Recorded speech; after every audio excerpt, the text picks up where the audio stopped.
Hi, Joshua. How are you? Hey Deb, nice to be talking to you. Thanks for It's having me. nice.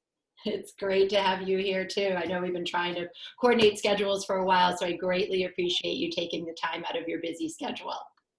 Sure, I'm very happy to be here. Well, my Bookstagram friends probably remember, and people who follow me on Goodreads, that um, Joshua's book, 2021 book, Morningside Heights, made my top 10 list. And I also referred to it, I think my review was in July. When did it premiere? Came out in June. Okay, in June. So I think I read it in July. I know I bought it when we were up visiting my daughter in the city. I always try to buy a New York City based book when I'm there, and I did really well this year. I got a couple of them, and this was one of the better ones. But Morningside Heights, when I read it, I declared that my paper palace book hangover was cured. And I absolutely loved Morningside Heights. This is a very special family drama. And it was, for me, I said it was a book trifecta. It was set in New York City, which is something I always look for, and my readers know that I love. It was a family drama, a very special one.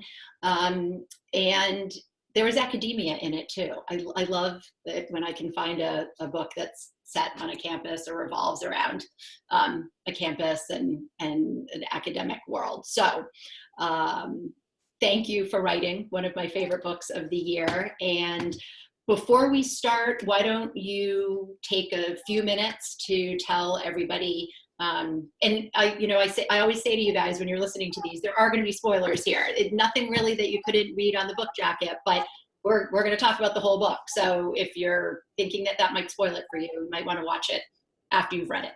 But if you want to give us a quick summary. Sure, and I don't think it's really a kind of book where there are that many spoilers because it's not really as much about what happens as it is about the relationships and the characters in the book.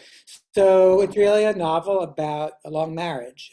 Prue Steiner grows up in Ohio and goes off to Yale and starts graduate school at Columbia in the early 1970s, mid 1970s. And she meets and falls in love with her Shakespeare professor and basically ends up taking a life path that she hadn't anticipated. She drops out of academia and becomes an academic's wife. And they have a daughter together. He has a son from a previous marriage. And then when he's in his late 50s, he starts to become forgetful and it's eventually determined that he has early Alzheimer's. And so the book is really about their marriage over many decades, but it's also about caregiving. And I say more broadly, it's about what it's like to be a smart, ambitious woman who ends up hitching her wagon to a star, and what happens to the wagon when the star fades. Um, so yeah, it's a family drama about a low marriage. That's a really beautiful summary. And it is so true. It was a very it felt very authentic, and I read it for the first time in the summer, and then when I knew we were going to speak, I picked it up again, and the bloom was not off the rose. If anything, I felt like I connected um, uh, on a deeper level. And I think I read somewhere, or I heard another interview, I'm not sure where I heard or read this, but that this took 8 years. Is that right? It took me 8 years to write the book. I wrote 3,000 pages, and the final version is in the range of 300 pages. So basically, 90% of the book got thrown out. And I mean, that's in general how I write my books. I published four novels now, and the first one took me only 3 years to write, but the next one took me 10 years, and the one after that took me six, and this one took me eight. So we're generally talking between 5 and 10. I'm hopeful that my next books won't take quite as long, but for me, fiction is so much about character, and so I need to write a lot of pages in order to get to know my characters. And so, I throw out a lot of pages in order to figure out where the book really lies. So yeah, it's a long process. Does the that length, is that indicative of like a personal, well, I suppose you're always writing about something personal, but that this tapped into, you know, issues that you have dealt with in your own family, or I mean, you don't have to I'm, I'm, tell us I'm, that, but I'm happy to talk about it. Well, I mean, I do think that I think that all good fiction has to be emotionally autobiographical, and I guess what I mean by that is that I think the writer has to feel like they're on the line in some sort of way, and there has to be feeling. If the writer doesn't have feeling, the reader won't have feeling. I mean, sometimes the writer has feeling, and the reader still doesn't have feeling, but it's at least necessary, if not sufficient. Um, so I think in some way the novel has to come from you. But how narrowly autobiographical a book is in terms of actual events, actual people, that can really vary. I mean, I think of all of my books as being emotionally autobiographical, but some are more narrowly autobiographical than others. I would say this one, although there's a lot that's invented in this book, is more narrowly autobiographical in that my father, um, like Spence, was a professor at Columbia who developed Alzheimer's. I mean, he fortunately, if you can ever use the word fortunately about Alzheimer's, he fortunately got it when he was old, much older. He was in his mid-80s when he got it, but he was still teaching at Columbia at the time, which is a story in its own right. And so the inspiration for the book was really came from my mother, who's she's still alive. My dad died in 2010. She was a bunch of years younger than my father. She was 15 years younger than him. Although unlike Prue, she was not his student. And when my father was in decline, my mother started to take a class at the Jewish Community Center on the Upper West Side for caregivers on the Upper West Side of Manhattan. Um, and I was really interested in that because my mother is not a caregivers class sort of person. She's not, a consorting with strangers sort of person. And I was interested in how things had come to pass for her, that she would take comfort in the company of people whom she might not have had anything in common with, aside from the fact they were all caregivers. And so the novel started out as a really long, short story that really took place at the JCC between Prue and the other caregivers she meets. And about 7 or 8 drafts into the book, I realized that that was not the book that I was trying to write, and that I was really writing a novel, not just a short story, and that I was writing about a marriage. And so, everything from the JCC is no longer in the book. All the characters, except for the character Walter, who is still in the book, but was originally in the JCC version, are gone. And I managed to squeeze Walter in a different way. So, you start in one place and you end up in an entirely different place. But I'm not sure that this book took me longer because it was more narrowly autobiographical than others. I just think I think this book posed certain challenges, certain structural challenges. But I don't think the fact that it was, I think all my books are close to home in some sort of way, and I don't find that harder. Usually what makes a book take a long time are, just getting to know your characters and some of the technical questions, the technical problems that arise, in any book that you're writing. So speaking of character, you do them so well, and I don't hand that praise out. I like I said, I search for family dramas high and low, but I always think there are a lot of people can write beautiful prose, but to give us characters who we feel so much empathy for, and I felt both for everybody, for the main characters in this book, for Prue and Spence, but like even their children, and how that story is woven with his son and then their daughter, and that kind of other layered story. At the end of it, I just wanted to take Prue out for a glass of wine, and I felt so connected. And I wonder, is that a very difficult part of writing, making a character feel, or maybe it's more difficult for some authors than others, but when you sit across from your editor or when you read it for the first time? Like, is that something you've just always been able to tap into? I feel like you tap into the subtleties that make people feel fleshed out and human. Yeah, well, thank you for saying that, Deb. I mean, yeah, I do think that, I mean, I probably have some kind of knack for it, but I do think that's where the hard work comes in. I mean, really, that's why it takes 8 years to write a book is because I sometimes tell my grad because I run an MFA program in fiction writing at Brooklyn College, and so I sometimes tell my grad students after workshop, I'll say to someone whose story was up, I'll say, I'm not sure you know your characters well enough yet, and I'll ask them a series of questions about their characters. And if they're defensive, as they sometimes are, they'll say, well, I don't know why that has to be in the story. And the answer is it doesn't have to be in the story, but you need to know the answer to those questions.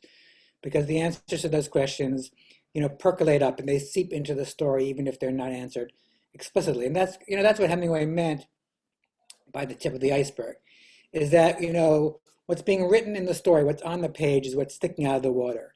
But ideally, there's an entire iceberg beneath the surface. And if you don't know your characters, you just have the tip.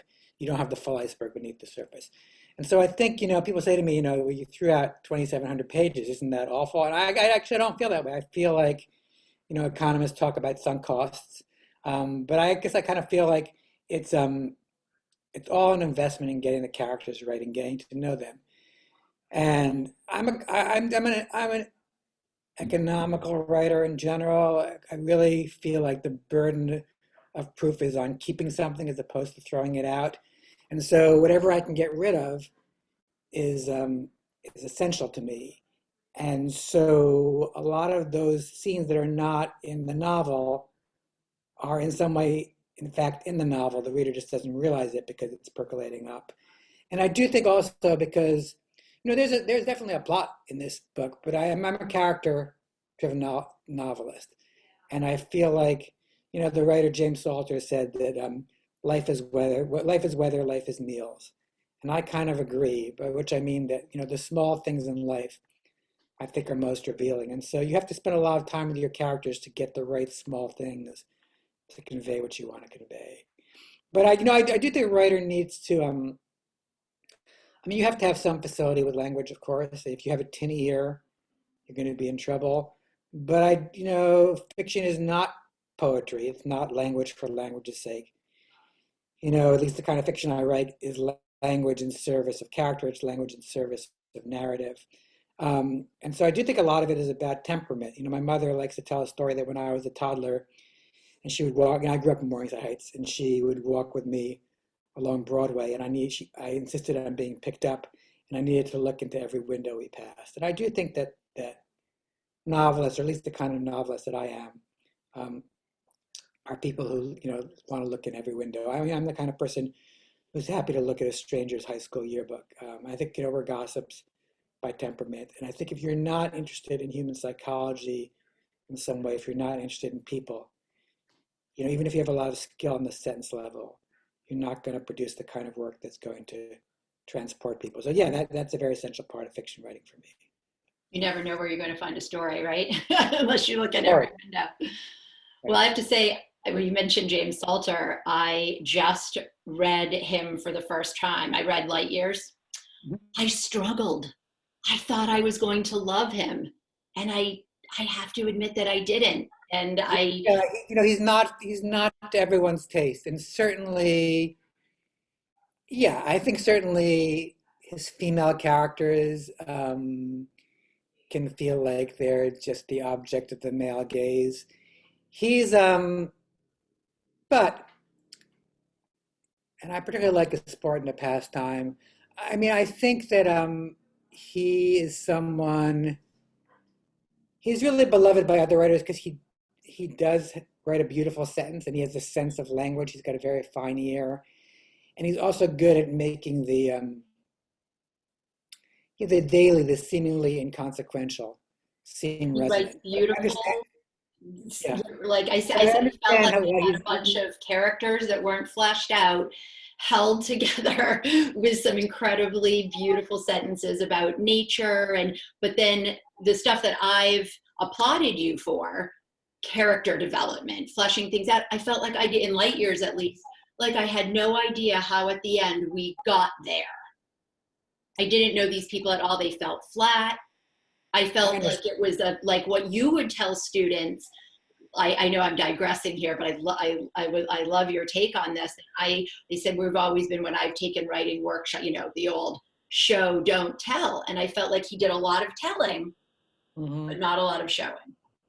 Yeah, I think the whole show don't tell thing is complicated because I think fiction is both about showing and telling. I mean, this thing I talk about, Salter is not to everyone's taste. I do find, at least in some of his books, that there's a kind of resonance to the daily that strikes me. But yeah, and as I said before, particularly his female characters can feel a little flat. Thank you. I'm glad you brought that up because I've kind of felt it's one of those things like I should have liked that. What's wrong with me? But I can dive in and read more too. So you mentioned you teach in an MFA program at Brooklyn College. So that feels like for an author, it's the ultimate compliment to to your work to nurture other would-be authors. Do you find it that way? Do they are they intimidated by knowing your? I mean, I'm sure in a lot of MFA programs or your professors are published, but talk a little bit about what that's like. Yeah, these students aren't intimidated enough. No, I'm kidding. I love my graduate students. We get several hundred applications every year for 15 spots. So it's extremely hard to get in. Oh. And some of our graduates are doing incredibly well. I mean, Robert Jones Jr., who was a finalist for the National Book Award, is one of our graduates. So our students have done really, really well. I love teaching. Not all writers do. I'm a relatively social person, and so it's a chance to actually talk about fiction writing. My wife is an academic, and so she teaches religion. And when you're doing more traditional academic work, you can talk about some ideas you have with a colleague. You can't really talk about ideas you have in fiction because at least the kind of fiction I write is not really about ideas. And so you really need a text. And so in that sense, it's a pleasure to be able to have a text in front of us every week, a few texts in front of us every week, and talk about what's working and what's not. But I actually think more than that, I came to fiction writing as a critic in a certain way. Like I studied political theory in college. I always wanted to be a fiction writer, but I also wanted to be a basketball player. And at a certain point, you realize you're neither good enough nor tall enough. And that's kind of how I felt about fiction writing, is I didn't think I could really do it. But after I graduated from college, I moved out to Berkeley, and I was working for a magazine there. One of my jobs at the magazine was to be the first reader of fiction manuscripts. And I saw how many horrible ones there were, and I didn't necessarily think I could do any better, but I felt oddly inspired. I thought if other people were willing to try and risk failure, then I should be willing to try and risk failure too. And I started to take some workshops, and then I moved to Ann Arbor to get my MFA. And I mean, the rest is history, but I say all this as a way of saying that, I was instinctively a good critic. In other words, I was pretty good at figuring out what was and wasn't working in someone else's story. But it took me a while to learn how to do that in my own work, to become a more intuitive writer. I had to teach myself to become more intuitive. And so for me, there are other writers who are like me, but there are many who are not. For me, the studying of fiction has always been very much tied up. The studying of craft of fiction has always been very much tied up with the writing process. And so, I mean it when I say it, that I learn as much from my students as they learn from me. I mean, I feel obviously I'm further along than they are. I've been doing this longer than they have. But, a psychoanalyst friend of mine talks about how the analyst isn't by the side of the pool while the patient is in the pool flailing away, that they're really in the pool together. And I kind of feel the same way about the writing instructor and the writing graduate student, that we're all in the pool together, and we're kind of struggling with the same issues. And so almost every week something that comes up and a student story is something that I'm struggling with too. So I do feel, I mean, I know writers who feel like teaching is awful for their writing, but for me, it's the opposite. I feel like it's very helpful for my writing. And obviously, it takes time, and I need time to write. And I'm first and foremost a writer. But I do look at my teaching job as more than a day job. And I think in most ways, it's a very good job for me because although it's very time consuming, I don't really have to be that many places. I don't work in an office. I mean, I have an office on campus, but I'm not on campus a whole lot. I teach in the evenings, I teach a couple nights a week in the fall, one night a week in the spring. Um, I mean, I'm always busy preparing for class, but I'm really able to carve out a lot of time to write. I mean, I do work at home in general, so it feels like a very good setup for me. That's great. It's a very, very well illustrated answer. So that's a really good segue into my favorite question, which is, who do you like to read? Who are some of your favorite authors? And when someone says, could you recommend a book to me? What do you like to recommend? What are some of your go-tos? Oh, I mean, it's a great question, but it's also a question we all hate because, we hate to choose among our Oh, children, among our. And I mean, I try to read as widely as possible, and a lot of times I'm reading my graduate student work. And right now I have a bunch of books that I have to blurb that haven't come out yet, so I've been busy with those. But I mean, I don't want to choose favorites, but I can talk about some writers whom I admire a lot. I can talk about some books that I've been reading recently. I recently read Elizabeth Strout's O. William. I love her work in general. I feel like she's a writer who where it feels effortless, and I know it's not effortless because I know from my own work. I mean, I guess I try to write that way myself, and I try to write in a way that where it feels like I'm not calling attention to the writing, where the book feels unwritten, where it feels natural, and I think a lot of effort goes into the process of making something feel effortless. And I think she's an example of a writer like that. And that's in general the kind of writer I admire, although I also admire writers who are more show-offy. Um, what have I read recently that I've liked? I read Dana Spiotta's most recent novel, Wayward, which I liked a lot. I'm in the middle of Atticus Lish's book, The War for Gloria, which I'm liking a lot as well. Um, I'm working on a couple of new novels now. I mean, writing them myself.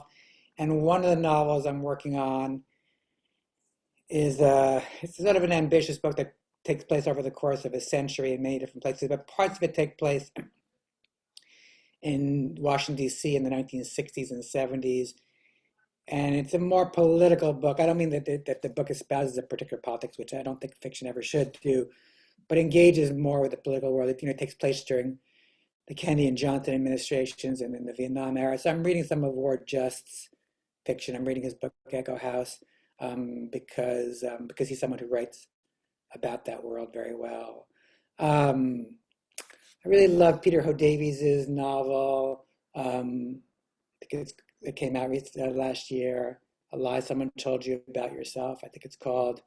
It reminded me of Jenny Offal's book, Department of Speculation. It's a book about parenthood, although in this case, fatherhood. Her book is about motherhood, but a book about fatherhood and about art, about writing. And it's a very short book, but I think it's very good. I love Alice Munro's short stories. I think she's amazing. And I think, I'm always talking with my graduate students about this because my graduate students are very talented writers. They often are very good at making a character jump off the page, but they often have trouble telling a story. And some of them look at stories with contempt. They like at the idea of a narrative with contempt. So I think it's a defensive pose. A lot of my job over the course of having them as my graduate students for 2 years is disabusing them of that idea that story isn't important. And I think that Alice Munro is someone who actually makes even a stronger case that her stories are all feel like miniature novels, and they're never what you think they're about. They're like an onion. You're always peeling back another layer. And I feel like Alice Munro is someone who has taught me that structure is not just a necessity, but that it can be beautiful. And I felt like some of the structural issues that I was struggling with in this novel um, really made me think long and hard about how the way you order things in a book, is one of the most important decisions. It's not just what you tell, but when you tell it. And someone like Alice Munro has really taught me a lot. The writer Joan Silber has also taught me a lot about structure. Jonah is a former colleague of mine, and she wrote a craft book on time and fiction. She's a big Munro fan.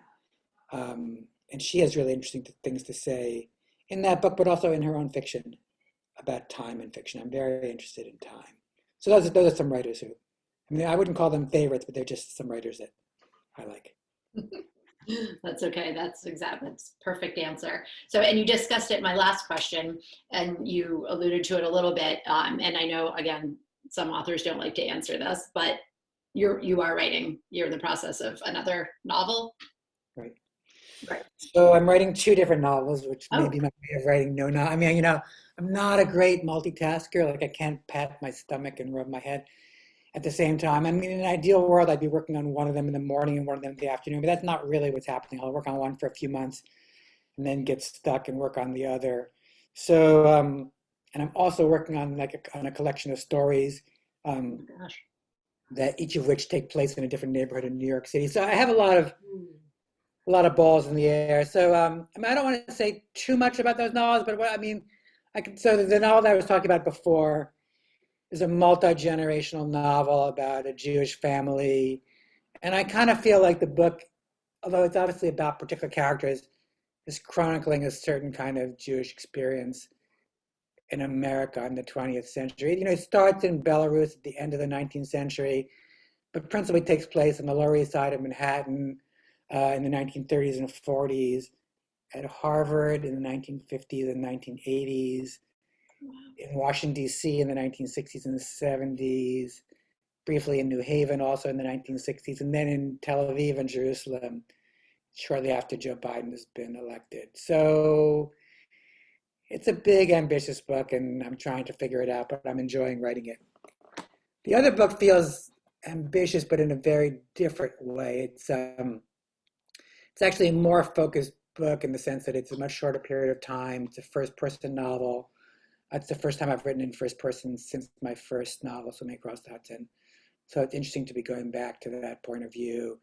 I don't want to say too much about it, but it has a speculative premise. There's kind of a medical mystery to it. There's a kind of, it's certainly not a sci-fi book by any stretch. And I think it's recognizably my work in that it's very character-based. And I think the voice feels like, a voice that would be familiar to people who've read my other work. But it does have a non-realist premise at the core, which I've never done before. And so that's been an interesting experience to try to write that book. And I don't know if I'm going to pull it off, but you never know whether you're going to pull it off. But I always feel like your next book, it's like a relationship. They're rebound books. And so, you want to be doing something different from the previous book. And so both these books feel like they're rebounds from Morningside Heights. And Morningside Heights was a rebound from my previous novel, The World Without You, which Morningside Heights takes place over, a bunch of decades, and The World Without You takes place over 3 days. And so when you're writing about expanded, I said before, I'm really interested in time. When you're writing about expanded time, what you're trying to figure out is what to exclude. And when you're writing about contracted time, you're trying to figure out what to include, how you filter in backstory without gumming up the forward flow of the narrative. And so I'm someone who thinks a lot about the craft of fiction. And so often the kind of challenges I'm posing to myself with a new book are challenges of craft, issues of time, issues of perspective, issues of place, trying to do something new to keep myself interested. Because I think, in the same way that I said before, that if there's no feeling for the writer, there's no feeling for the reader. I think if there's no interest for the writer, there's no interest for the reader. If there's no surprise for the writer, there's no surprise for the reader. So, you're trying on some level to replicate in the reader what you yourself are experiencing as you write. And so you're trying to do different things with each book. So between those two novels and the stories I'm trying to write, I'm definitely, and my teaching, and, I have a wife and 2 kids. I have a big dog. So I'm keeping myself busy. Yeah, I don't know how that's got to be rare to be writing 2 or 3 Mhm. at once, I would say. Yes. Right. So, if it took me 8 years to write one book, I might be setting myself up for, a 20-year project. But I'm actually hopeful that these books will take a little less long than my previous books. I kind of feel like they might, but you never know. A book takes as long as it's going to take. Well, I need to dive into your backlist for sure because I admit that this is the only one I've read, and I need to. That's one of my favorite things to do is to then dig up the other books. So I have. Thank you. I would love that. So Well, you have been so gracious to take this time with us, and I know that there are a lot of other of my followers and people who I talk books about who felt the same way as I did about Morningside Heights. So I'm glad well, that thank you, Jeff. we Thank you. connected. Thank you so much. Thank you for talking to me, and thank you for spreading the word. Writers value having readers like you, and so I'm very grateful. So, It is my sincere pleasure. thanks for talking to me. Have a nice day. You too.